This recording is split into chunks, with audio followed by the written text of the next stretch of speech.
So hey everyone, welcome to the channel Learn with Engineers. In this video, we are going to cover 5 most repeated and expected questions from gravitation. So the first question is from a satellite problem, and the question is two satellites A and B have masses m and 2m respectively, and A and B are in circular orbit of radius r and 2r respectively around the Earth. The ratio of their kinetic energy Ta by Tb is. तो basically question ये पूछ रहा है कि दो satellites हैं यहाँ पर m मास का 2m मास का, जो कि अर्थ के ऑर्बिट में रिवॉल्व कर रहे हैं, एक r डिस्टेंस पे एक 2r डिस्टेंस पे। तो क्वेश्चन को हम डायग्राम में रिप्रेजेंट करते हैं इस टाइप से।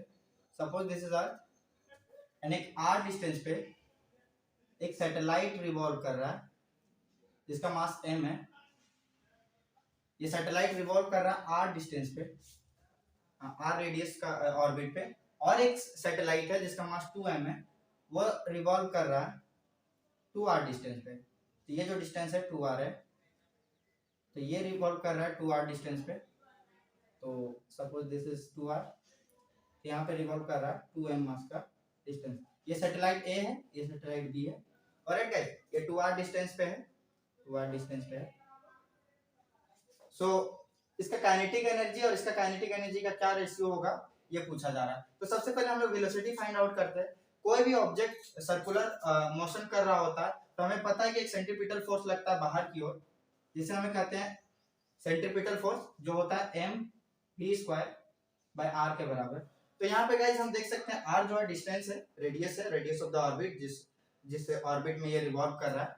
तो गाइस यहाँ पे हमको पता है कि mv² बाय r को जो बैलेंस कर रहा होता है फोर्स यहाँ पर, वो फोर्स ऑफ अट्रैक्शन है, ग्रेविटेशनल फोर्स ऑफ अट्रैक्शन, जो कि होता है Gm mass of earth by r²। ये जो r है और ये जो r है, ऑर्बिट का जो रेडियस है वही है।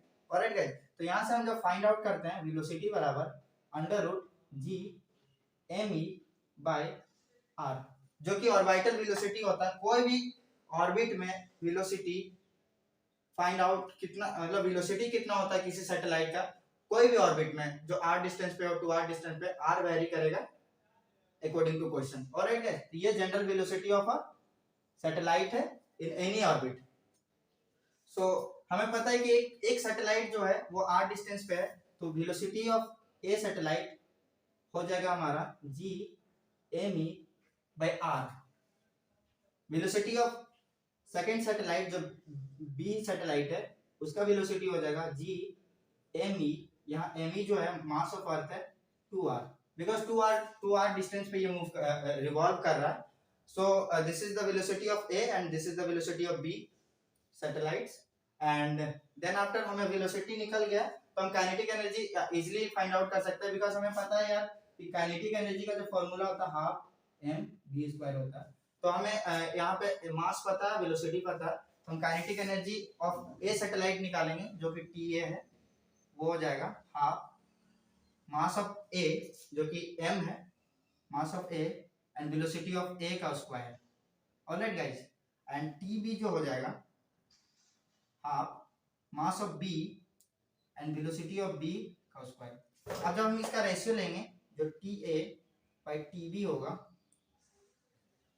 हाफ मास ऑफ A है m हमारा, m वेलोसिटी ऑफ A का स्क्वायर जो हो जाएगा, इसका स्क्वायर जब हम लोग कर देंगे, इसका जब स्क्वायर करेंगे गाइस, तो हमें पता है कि ये रूट हट जाएगा, तो हमें क्या आ जाएगा यहाँ पर Gme by r divided by TB। जब हम निकालेंगे तो ये हो जाएगा हाफ मास ऑफ B क्या है 2m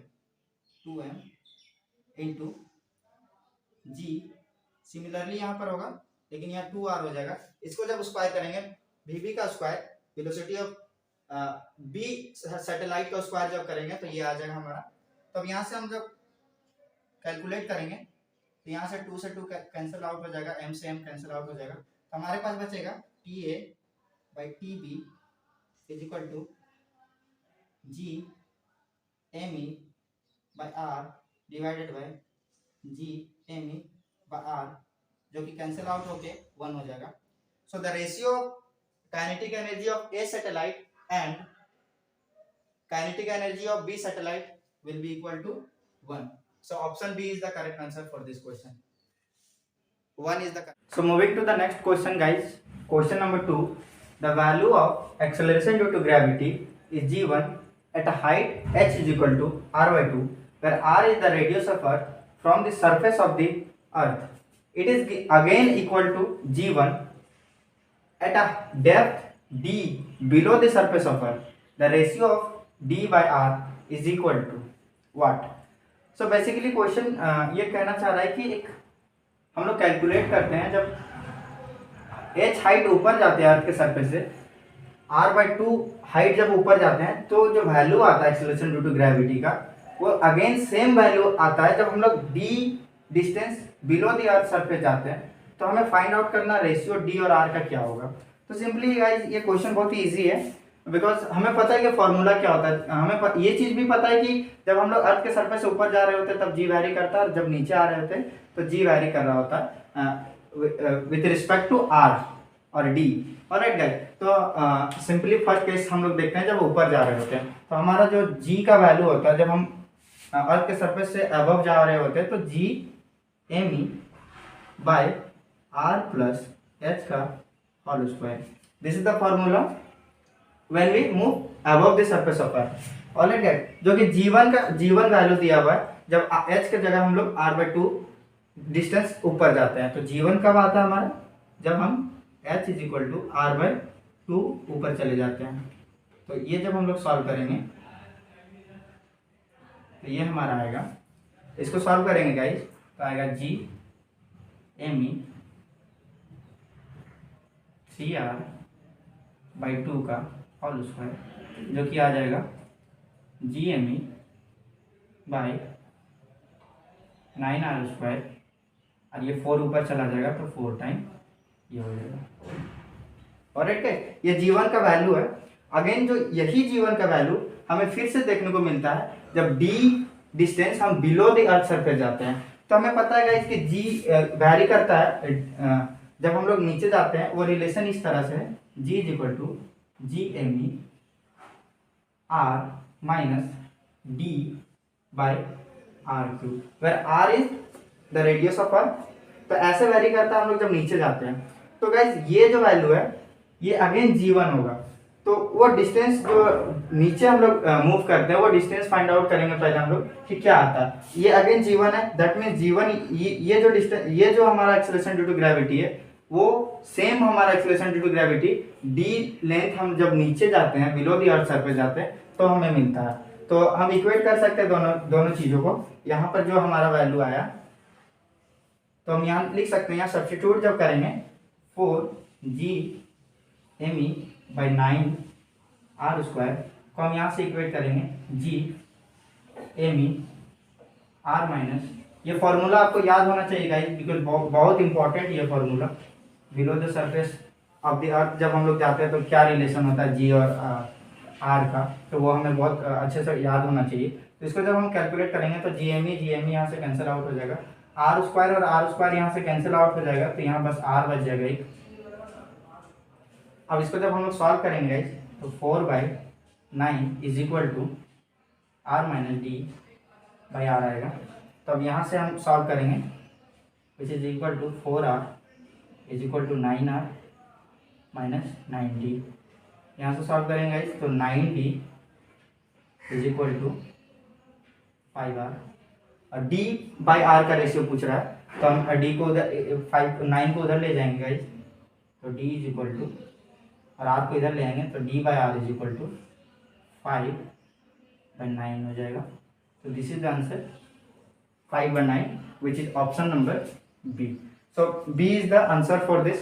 5/9 is the correct answer of this question. So coming to the next question, guys. Question number 3. The variation of acceleration due to gravity g with the distance d from the center of the earth is best represented by. So basically question ये बोल रहा है कि g का जो variation है d के साथ जब हम लोग सेंटर से ऊपर की ओर बढ़ते जाते हैं from centre to above the surface of earth, तो क्या वेरिएशन आता है जी का, वो हम लोग ग्राफिकली कैसे रिप्रेजेंट कर सकते हैं वो हमें दिखाना है। तो suppose guys this is earth, alright, ये सेंटर है। सेंटर से जब हम लोग ऊपर जाते हैं तो जी कैसे वेरी करेगा। तो हमें पता है यार कि जब हम लोग ऊपर जाते हैं, सपोज कीजिए कि हम लोग ऊपर चले गए, 8 डिस्टेंस ऊपर चले जाते हैं हम लोग, यहाँ पे आके हम लोग जी कैलकुलेट करते हैं। तो हमें पता है एक रिलेशन है G M R, mass of earth है ये, बाय आर क्यू, ये रिलेशन है। आप लोग बोलिएगा तो हम इसको ड्राइव भी कर देते हैं। हमें पता है यार कि जब हम लोग बिलो द सरफेस आते हैं अर्थ के, तब हमें पता है कि जो मास होता है वो अबव द डिजायर पॉइंट जो हमारा होता है, जहाँ पे हम लोग कैलकुलेट कर रहे होते हैं एक्सेलरेशन ड्यू टू ग्रेविटी, उसके ऊपर जितना भी मास है वो नेगलेक्ट हो जाता है। उसके उसके उसके वजह से एक्सेलरेशन ड्यू टू ग्रेविटी में कोई चेंजेस नहीं आता। तो ये एमडेस जो मास हो गया ये हमारा एक्चुअल मास हो जाता है। तो एमई की जगह हम लोग एमडेस लगाते हैं एक्सेलरेशन ड्यू टू ग्रेविटी में, और ये हमारा फॉर्मूला हो जाएगा G dash is equal to G M dash by R, ये जो डिस्टेंस है आर का स्क्वायर। ऑलराइट गाइस, तो एमडेस हम लोग कैलकुलेट कैसे करेंगे? एमडेस कैलकुलेट करने के लिए हमें पता है यार कि जो डेंसिटी ऑफ द अर्थ है थ्रू आउट द वॉल्यूम क्या होगा, कांस्टेंट होगा। तो डेंसिटी बराबर क्या होता है, मास बाय वॉल्यूम। ऑलराइट, तो यहाँ इसका वॉल्यूम मान लेते हैं वी डैश है, एम डैश मास है, वी डैश वॉल्यूम है। तो इसका मास जो होगा एम डैश हम लोग कैलकुलेट करेंगे, एम डैश बराबर हो जाएगा जो डेंसिटी है वो जो कि कांस्टेंट है into V dash. Alright guys, तो यहाँ हम लोग पुट करेंगे, तो जी मास की जगह density of earth into V dash by R square. तब इसको हम लोग सॉल्व करेंगे तो जी डैश आएगा हमारा जी रो जो कि डेंसिटी है, और वॉल्यूम आ जाएगा 4/3 pi R cube divided by R square. यहाँ से आर स्क्वायर और आर स्क्वायर कैंसिल करेंगे तो एक आर यहाँ बच जाएगा।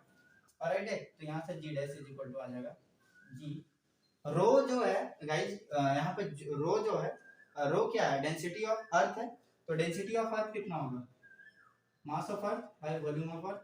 तो हम लोग यहाँ पे पुट करेंगे, तो मास of earth divided by volume of earth कितना हो जाएगा 4/3 पाई रेडियस ऑफ अर्थ का होल क्यूब। ऑलराइट, और यहाँ पे हमें जो है वो लिख लेंगे 4/3 पाई आर, यहाँ से कैलकुलेट करके जो हम बनाए थे, यहाँ से 4/3 पाई खत्म हो जाएगा, और हमें जी डैश का जो वैल्यू देखने को मिलेगा G M E R by radius of earth का होल क्यूब। ये जो रिलेशन है जी का वो हमें देखने को मिल रहा है आर के टर्म्स में। क्या रिलेशन है जी डैश का, मींस कि हम लोग जैसे जैसे आर हम लोग ऊपर बढ़ते जाएंगे, जैसे जैसे आर हम लोग इंक्रीज करेंगे गाइस, यहाँ आप देख सकते हैं, वैसे वैसे जी डैश का वैल्यू इंक्रीज करेगा। इट मींस वो भी directly proportional, G dash directly proportional to R है। इसका मतलब जो ग्राफ आना चाहिए लिनियरली एकदम वैरी करना चाहिए, जो कि ये ग्राफ दिखा रहा और ये ग्राफ दिखा रहा, तो यही दोनों में से एक आंसर होना चाहिए, क्योंकि कर्व तो नहीं आएगा, क्योंकि ना पावर है ना कुछ है, तो लिनियरली वैरी कर रहा, सो हम लोग लिनियर ग्राफ जाएगा ऐसे करके। ऑलराइट गाइस, अब हम लोग देखते हैं कि जब हम लोग सरफेस तक पहुंच जाते हैं, जब r is equal to r हो जाता है, ये जो r है ये r के बराबर हो जाता है, उसके बाद कैसे वैरी करता है हम लोग देखेंगे। हम लोग को पता है गाइस कि जब हम लोग सरफेस के ऊपर जाते हैं, जैसे सरफेस से ये सरफेस के ऊपर जाते हैं, h हाइट ऊपर जाते हैं, तो हमारा जो फॉर्मूला है GAB by r plus h का होल स्क्वायर, जो कि h जो है गाइस यहाँ पे डिनोमिनेटर में आ रहा है, और कोई भी चीज डिनोमिनेटर में हम लोग बढ़ाते हैं तो ऑल ओवर जो वैल्यू होता है जी डैश का जो वैल्यू है वो घटेगा। जैसे जैसे हम लोग h बढ़ाएंगे या d बढ़ाएंगे हमारा जी डैश का वैल्यू जो है वो घटेगा। तो यार यहाँ पे दिखा रहा है, ये ऑप्शन नंबर बी में हम देख सकते हैं कि ये घट नहीं रहा, ये बढ़ भी नहीं रहा, ये कांस्टेंट जा रहा है, जो कि बिल्कुल ही गलत है। ये कर्व तो होगा ही नहीं, ये ऑप्शन नंबर ए भी नहीं होगा। तो ऑप्शन नंबर सी जो दिख रहा है वो देखिए, एक्चुअल में जी डैश जो है 1/h स्क्वायर का प्रोपोर्शनल है, तो ये कर्व आएगा जो कि नेगेटिव स्लोप देके जाएगा, ये नेगेटिव स्लोप वाला कर्व आएगा। तो this is the correct answer for this. So moving further, question number 4. The question is, planet A has mass m and radius r. Planet B has half the mass and half the radius of planet A. If the escape velocity from the planet A and B are VA and VB respectively, then VA by VB is equal to n by 4. The value of n is. So question ये कह रहा है हमें, एक planet ए है जिसका मास m है और रेडियस r पे इसका आर रेडियस का प्लेनेट है, एक प्लेनेट बी है जिसका मास हाफ है, ए प्लेनेट से हाफ है और रेडियस भी हाफ है, लाइक एक ए प्लेनेट है ये, इसका मास एम है। ऑलराइट गाइस, ये ए है और इसका जो रेडियस है ये हमारा आर है, सपोज दैट। ऑलराइट, और एक प्लेनेट बी है, इसका r/2 रेडियस है और इसका m/2 मास है, ये प्लेनेट नंबर बी। तो ये क्वेश्चन बेसिकली स्केप वेलोसिटी से रिलेटेड है, जो कि बहुत इंपॉर्टेंट चैप्टर है, टॉपिक है। स्केप वेलोसिटी एक वेलोसिटी है जिस वेलोसिटी से अगर किसी भी ऑब्जेक्ट को हम लोग अर्थ के सरफेस से किसी भी डायरेक्शन में फेंक देते हैं तो वो ऑब्जेक्ट फिर वापस अर्थ में नहीं गिरता है। इट मीन्स वो अर्थ के ग्रेविटेशनल फील्ड से बाहर हो जाता है। इसका मतलब ये हुआ गाइस कि अगर अर्थ के सरफेस में ऑब्जेक्ट रखा हुआ है और हम इसको इन्फिनाइट डिस्टेंस, जहां पर जाने के बाद ये फिर वापस नहीं आएगा, इन्फिनाइट डिस्टेंस में पहुंचाना है, तो एक वेलोसिटी देते हैं और उसी वेलोसिटी को स्केप वेलोसिटी बोलते हैं। तो उससे पहले ऑब्जेक्ट जो अर्थ के सरफेस में रखा हुआ है, r डिस्टेंस सेंटर से जो सरफेस है यहाँ पे ऑब्जेक्ट रखा हुआ है, तो इसमें एक एनर्जी देने से पहले इसमें ऑलरेडी एक एनर्जी है which is gravitational potential energy, जो कि G m मान लेते मास m मास का ऑब्जेक्ट को हम लोग फेंक रहे हैं बाय re। यहाँ पर एक ग्रेविटेशनल पोटेंशियल एनर्जी पहले से, इसमें एक ऐसा एनर्जी हम लोग ऐड करते हैं हाफ mv², जो कि इसका जो फाइनल एनर्जी है ऐसा पोजीशन तक जस्ट पहुंच जाए जहां पर एनर्जी जीरो। इनफिनाइट में हम लोग पोटेंशियल एनर्जी जीरो लगते हैं और काइनेटिक एनर्जी हम लोग जस्ट वहां तक पहुंच जाए एटलीस्ट, इसलिए हम लोग उसको भी जीरो लिखते हैं। तो टोटल एनर्जी हमारा जीरो हो जाए, तब ये वेलोसिटी जो होगा, यही वेलोसिटी को बोलते हैं स्केप वेलोसिटी, जिसको v से डिनोट करते हैं। ऑलराइट गाइस, और यहाँ पे हम लोग जब इसको सॉल्व करेंगे तो वेलोसिटी का जो फॉर्मूला आएगा, जब इसको सॉल्व करेंगे, सॉल्व करके आप लोग देख सकते हैं, ये फॉर्मूला आएगा √2 G_me/re। ऑलराइट गाइस, इससे प्रीवियस क्वेश्चन में हमने देखा था कि velocity of orbit, velocity at orbit of a satellite क्या आया था गाइस, √G_m/re आया था, जिससे रिलेशन क्या होता है, वेलोसिटी ऑफ स्केप वेलोसिटी और वेलोसिटी ऑफ सैटेलाइट का रिलेशन क्या होता है। ये भी एक बहुत सैटेलाइट जो ऑर्बिट में मूव कर रहा होता है, ये जो रिलेशन है वो भी बहुत इंपॉर्टेंट है गाइस। √2 का डिफरेंस रह जाता है, √2 टाइम्स। ऑलराइट गाइस, √2 टाइम्स का डिफरेंस रहता है, तो ये रिलेशन है। तो ये फॉर्मूला आ गया हमारा स्केप वेलोसिटी का। तो हम यहाँ से देख सकते हैं गाइस कि स्केप वेलोसिटी जो है ve जो है ये डायरेक्टली प्रोपोर्शनल है मास ऑफ ऑब्जेक्ट पे, तो डिपेंड कर ही नहीं रहा, टोटली नहीं डिपेंड कर रहा, और मास ऑफ प्लेनेट पे डिपेंड कर रहा है, और मास ऑफ रेडियस ऑफ अर्थ पे, रेडियस ऑफ प्लेनेट पे डिपेंड कर रहा है। Alright guys, m of p and r of p पे। तो हम लोग v a और b का रेशियो पूछ रहा है, va/vb का रेशियो पूछ रहा है, तो ये हो जाएगा √ mass of a divided by radius of a।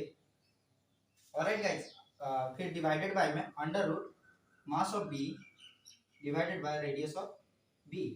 जब इसको सॉल्व करेंगे गाइस तो हम यहाँ देख सकते हैं मास ऑफ a है जो m है, और रेडियस ऑफ, सपोज कर लिए हम लोग कि r है, रेडियस ऑफ a प्लेनेट, ये √ में चला जाएगा, डिवाइडेड बाय ये हमारा m/2 है, डिवाइडेड बाय ये r/2 है, 2 से 2 कैंसिल आउट। तो यहाँ देख सकते हैं guys m/r divided by √m/r, जो कि कैंसिल आउट होके 1 आ जाएगा।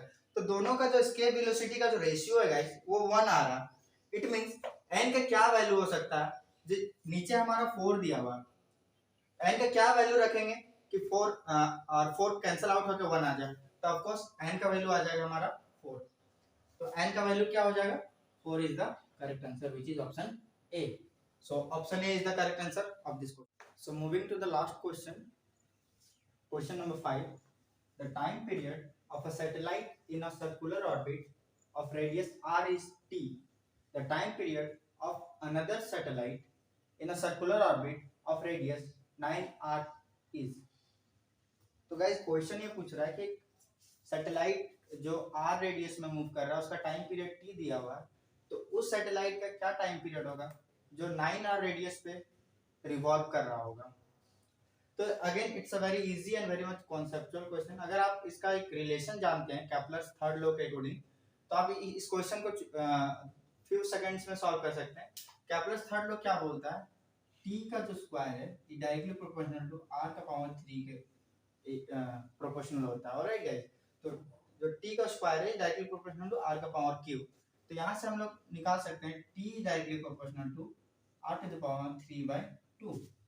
तो हमें पहला मान लेते हैं t1 जो टाइम दिया हुआ जो r रेडियस पे रिवॉल्व कर रहा है, तो t1 जो दिया हुआ t1 और t2 का हमें रेशियो निकालते हैं, t2 will be equal to r1 by r2 का पावर 3/2। तो यहाँ से देखेंगे guys t1 bye t2, r1 का हमारा वैल्यू दिया हुआ r, जो पहला सैटेलाइट है वो r रेडियस पे मूव कर रहा है, और जो सेकंड सैटेलाइट है वो 9r पे मूव कर रहा है, गिवन है 9r। तो यहाँ इसका पावर 3/2 चढ़ेगा। तो इसको जब हम लोग सॉल्व करेंगे guys, t1 by t2 is equal to 1/9 का पावर 3/2। इसको जब हम लोग सॉल्व करेंगे तो ये आ जाएगा 1/3 का स्क्वायर का पावर 3/2। इसका वैल्यू गाइस होता है 1/27, क्योंकि लास्ट में हमें बच जाएगा 1/3 का पावर होल 3 जो कि 1/27 आएगा। तो यहाँ से हम लोग सॉल्व करेंगे तो हम इसको ऊपर ले जाते हैं गाइस, तो t1 by t2 is equal to 1/27 हमारा वैल्यू आ गया।